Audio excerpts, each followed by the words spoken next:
Hello, welcome to the shoes I wore on the Appalachian Trail video. And just so you know, Davy Crockett, his old stomping grounds was around the Appalachian Trail area, in the area of the Nolichucky River and Bald Mountains. So in honor of him, Davy Crockett, king of the wild frontier. Now let's get to the shoes.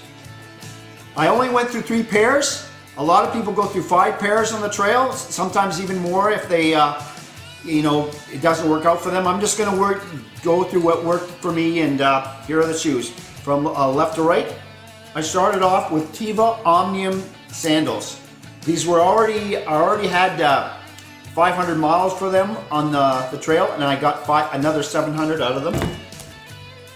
Next are these are Oboz. Oh, I can never get the name of them right. Oboz Sawtooth B-Dry. And these I got almost 1,000 miles, 970. And last, these got me up to Katahdin. These are Salomon. This is wordy. These are called Salomon XA Pro 3D.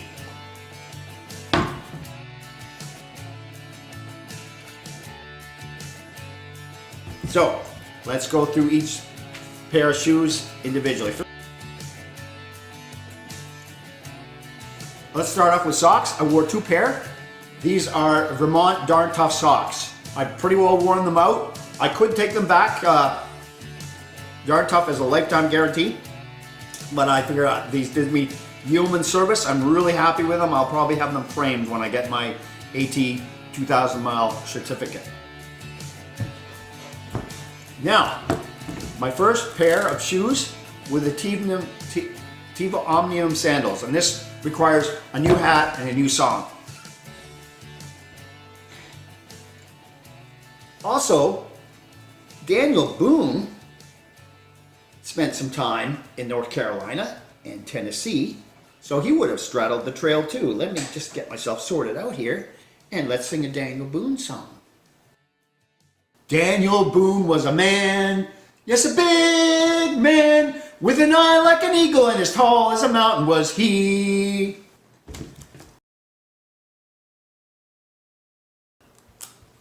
The Omnium Sandals, Teva designed sandals for mainly water sports like kayaking, canoeing, and whatnot.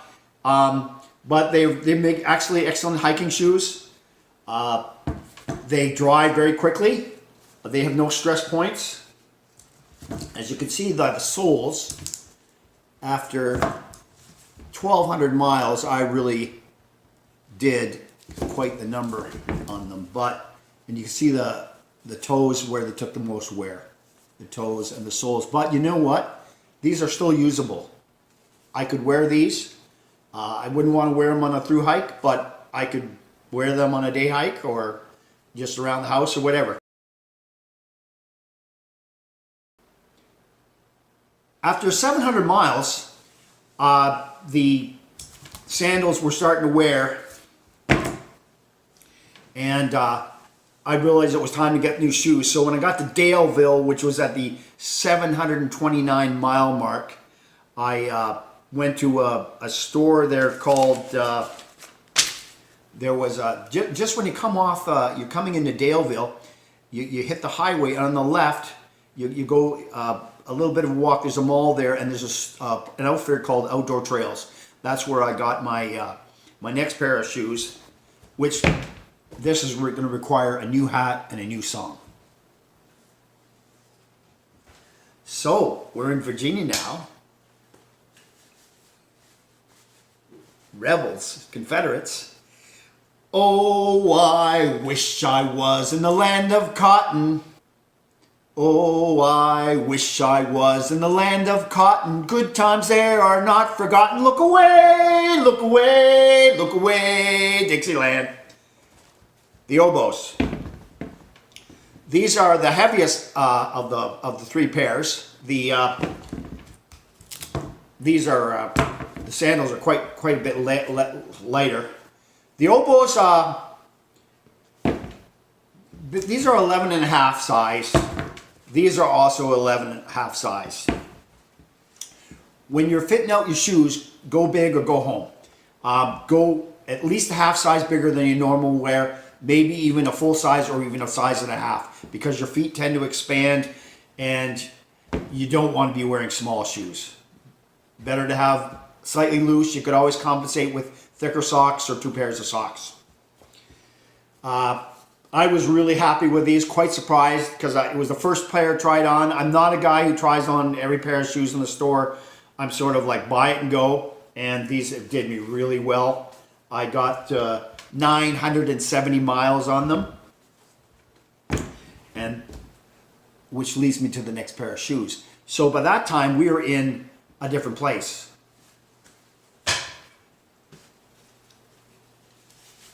We were north of the Mason-Dixon line. We were in New Hampshire. Cue for song.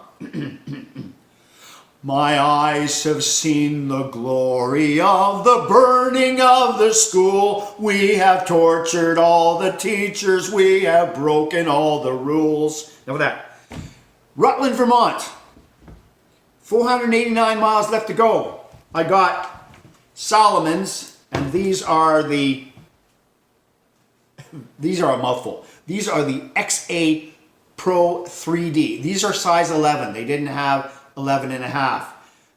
The Salomons tend to have a narrow toe box, and since I was not at size 11 and a half, these were tight on my feet, and I had an issue. I got through the whole trail with no blisters, no foot issues whatsoever.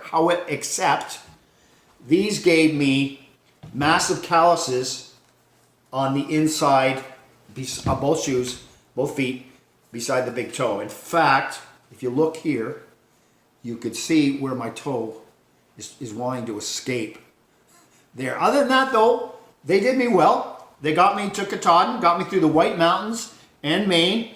A little bit of wear and tear here. Nothing serious. You can see the treads are sort of had it. But once again, like my other pairs of shoes, I could wear these again. In fact, that's my challenge to you. I have 34 miles still to do, which I will going to do next week. They are near Bland, Virginia, and I am going to wear one of my former pairs of shoes, and you can choose which one that you recommend of the 3 that you might think that might be best. So that's about it. If you have any questions about shoes, footwear, socks, I can only go with my experience. Like I say, I was really lucky. I had no foot issues, no blisters, just calluses. But it wasn't the end of the world. I wish I took pictures of my feet at the end. But thank you for watching, and write in the comments below what shoes you think would be a good fit for me for the last 34 miles. And till next time.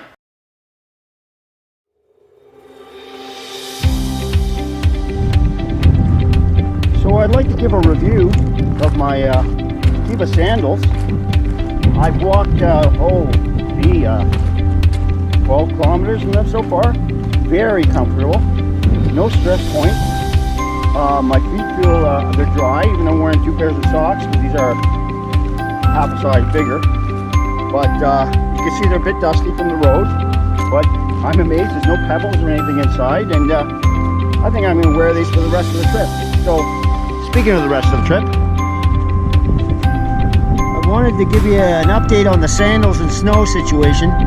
The snow is actually melting really fast where the sun hits it, but in these semi-shaded spots it's a bit slower. Anyway, I've got plastic bags on top over my socks, and I've also got my brand new gaiters on, as well as my rain pants. So my feet are wet, but they're not, so is everybody else's, so it's not a big deal. But look at how treacherous this can be. We got a good drop here on the left, and a cliff here on the right. And look at this edge here. It's a good thing this isn't frozen solid, because that would be really something else. So I'm just taking my time here, poking my way with my trekking poles. But you see up ahead, it's melted up ahead. So things are looking up. I'm glad I'm not out here during the snow event.